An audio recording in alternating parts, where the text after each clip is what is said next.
Bagaimana saya berkenalan dengan Dr. Zakir Naik dan berguru dengan beliau? Sebenarnya asalnya, secara jujur, kawan saya pada tahun 2015, penghujung tahun, dia dah maklumkan kepada saya, Brother Firdaus, Dr. Zakir Naik akan buat dakwah training program di Mumbai.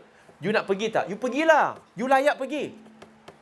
Saya bagi alasan saya tak free sebab saya akan pergi umrah bulan 12. Dan waktu itu saya tersilap dengar. Saya ingat start 12 dan saya memang tak nak pergi pun sebab saya sibuk dekat Malaysia. Lalu selepas balik daripada umrah, lebih kurang bulan 1, saya mesej kawan saya tu. Sebab dia pergi, dia terpilih kan.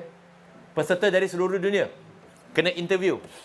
Lalu saya mesej dia, saya tanya, bro, macam mana kehidupan di Mumbai? Dia kata, tak, saya masih kat Malaysia. Hah? Bukan dah start ke? Waktu tu saya call dia hari Isnin. Dia kata, tak, belum start lagi. Program bermula hari Sabtu ini. Dan dia kata, bro, kalau you nak pergi sempat lagi. Saya kata, sempat apa? Program dah start Sabtu, nak sempat apa? Tak sempat dah. Boleh. Kalau you nak pergi, I boleh tolong call Dr. Zakir Naik. I can get you there. Saya kata, tak apa. Bagi saya fikir sejam. Sebenarnya bila saya kata saya fikir sejam, dia lebih kurang macam alasan kawan kita. Bila kita ajak solat, dia kata, mu pergi dulu, aku menyusul kemudian insya-Allah. Dia datang ke tak? Taklah. Dia punya insya-Allah tu tak tahu bila. Dia menyusul tu bila, kita tak tahulah. Sejam tu sebagai alasan, saya tak nak cakap pasal benda tu lah. Tak sampai sejam kemudian, dia call saya balik, dia kata, bro, congratulations, you are accepted. Saya kata, weh, aku kata, lepas sejam aku call kau balik, yang kau pergi memandai-mandai tu buat apa? No, it's okay. I already contacted Dr. Zakir Naik. He's okay. You just come. He accepted you already. Later, there will be someone from India going to call you, and they will give you a short interview, and then you can book your ticket. Dan tuan-tuan dan puan, program start hari Sabtu. Saya call dia malam hari Isnin. Dan nak buat visa 3 hingga 7 hari. Macam mana? Dah lah baju semua tak beli lagi. Sebab nak pergi dia punya training, kena pakai kod semua. Pakai tie macam dia. Jadi esoknya pergi, kedutaan India nak submit, nak dapatkan visa. Tiket dah beli. Submit visa. Dapat berita gembira lah. Kata esok boleh dapat. Tapi bila esok sepatutnya dapat, dia orang call. Kata, minta maaf, anda punya visa belum boleh diluluskan. Perlu lalui interview dan mengambil masa seminggu. Saya kata, I told you. Tak dapat pergi. Saya call kawan saya. Dia kata, you wait. Let me do some magic. Dia call kedutaan India terus. Dan terus approve balik. Tak tahu mantra apa dia pakai. Dia pun pakai jampi lah kot. Jadi, dalam masa yang singkat, dapat pergi ke sana selama 6 minggu. Berguru dengan beliau. Dengan tidur tak cukup. Dengan kena torture. Minggu pertama, tumbuh jerawat satu kepala. Bukan kat muka, jerawat kat kepala. Nak tidur susah. Sebab apa? Pressure dia sangat tinggi sehingga seorang doktor perubatan yang ada PhD, hari kedua, dia kemas beg dia balik. Sambil dia kata, your one day training is worse than my entire PhD. Pressure dia.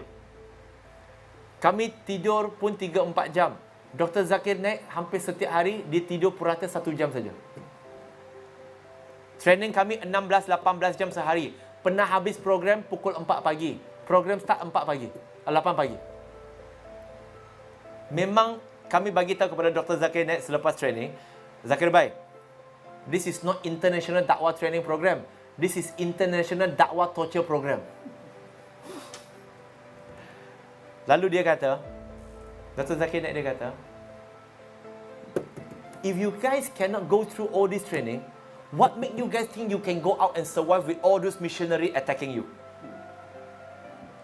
Jadi dia bagi kami training yang hardcore supaya bila kami keluar, hati tak jadi hati tisu ataupun hati taufu.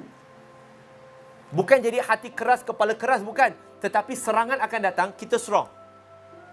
Sebab tu insya-Allah, siapa yang survive, dia strong. Sebab tuan-tuan dan puan-puan boleh bayangkan. Dia boleh tanya kawan, salah seorang peserta, bila dia marah dia, Dia kata, do you feel insulted? Adakah kamu terasa dihina? Memang Zakir Naik, dia hina dia. Sebab nak naikkan moral dia. Kawan kita pula dia enjoy. Dia kata, dia ingat nak belagak pandai. Dia kata, no Zakir Baik. I don't feel insulted. Saya tak rasa terhina pun. Zakir Naik jadi lagi marah. I just insulted you and you don't feel insulted. Why you are so stupid? Sebab Zakir Naik, dia nak latih kita berjiwa kental. Berjiwa kental.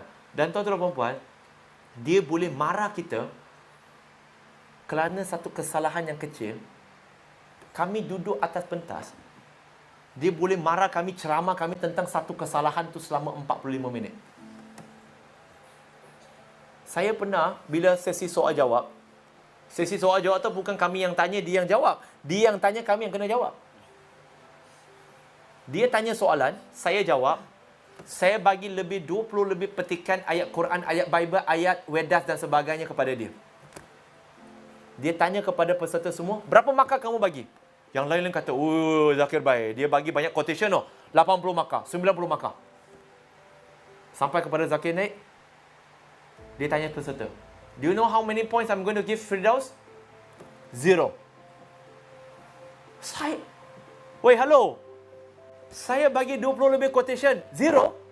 At least bagilah markah kesian 10 markah ke. Semua peserta pun terkejut. Lepas tu Zakir Naik, dia ambil 1 jam lebih untuk terangkan kenapa dia bagi saya kosong. Dan akhirnya, saya pasrah, saya terima alasan dia. Sebab apa yang dia cakap tu betul. Sebab dia analisis word by word, comma by comma, intonasi.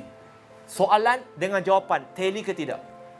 Sebab dia mengajar kami untuk berhati-hati dengan penggunaan perkataan.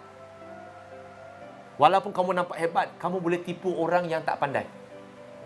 Tetapi, dia seorang yang belajar benda itu. Dia tahu benda itu. Dia seorang yang sangat berhati-hati. Demi agama, dia sanggup belanja. Tapi untuk diri dia, dia sangat kedekut. Di India, dia tak pakai kereta welfare estima. Walaupun dia mampu. Dia boleh mampu untuk duduk di banglo. Tetapi, tuan-tuan dan puan-puan, rumah dia macam flat PPR kita je. Di Mumbai, India, dia hanya naik Toyota Innova je. Bodyguard dia ada, tapi tak pernah bawa pistolnya. Tak ada pistol. Waktu dia mula datang duduk kat Malaysia, dia tak ada driver, tak ada kereta. Dia travel untuk meeting di KL, naik Grab saja. Ini seorang pendakwah terkenal loh. Naik Grab saja. Sehingga pemandu Grab naik, dia tengok cermin belakang, dia kata, you look like Zakir Naik. Memanglah Zakir Naik. You look like Zakir Naik. Wah, are you brother? Zakir Naik, dia begitu. Di Malaysia pun, dia pun tak pakai estima. Dia pakai apa? Innova.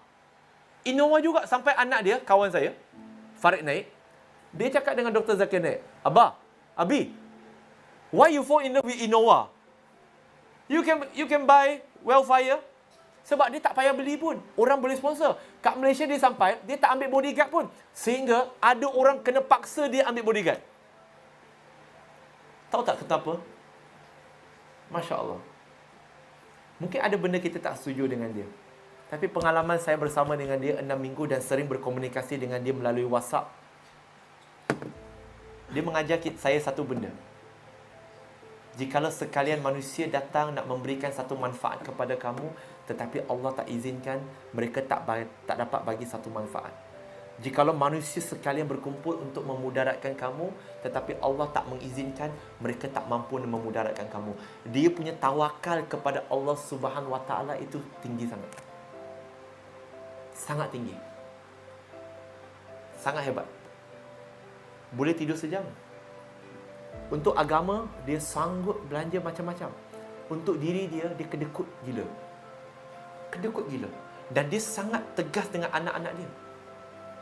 Tapi tuan-tuan, puan-puan, muslimin dan muslimat, saya nak akhiri jawapan saya dengan satu pesanan daripada Ahmad Didat kepada dia. Ini diceritakan oleh Dr. Zakir Naik sendiri kepada kami. Dia kata, di mana Syekh Ahmad Didat waktu itu masih hidup, melihat kecekalan dan kerajinan Dr. Zakir Naik siang malam berceramah, berdakwah, hafal. Syekh Ahmad Didat risau akan kesihatan dia. Maka Syekh Ahmad Didat nasihat kepada Dr. Zakir Naik dan kata, "My son, your candle is burning too fast. You are burning yourself." Maka Zakir Naik punya jawapannya lah, dia kata, "If by me burning myself so fast, but yet in the process, I can lighten up few other candles, I don't mind to be burn fast." Jikalau dengan lilin saya ini terbakar dan cair dengan kadar yang laju, tetapi dalam masa yang sama boleh menyalakan beberapa lagi lilin, saya tak kisah.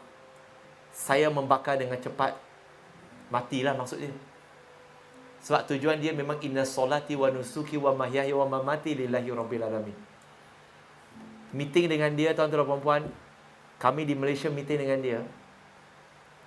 Pukul 9 meeting, rasa-rasanya berapa jam keluar? Bukan 3 jam. Bukan 6 jam. Pukul 6 pagi baru keluar.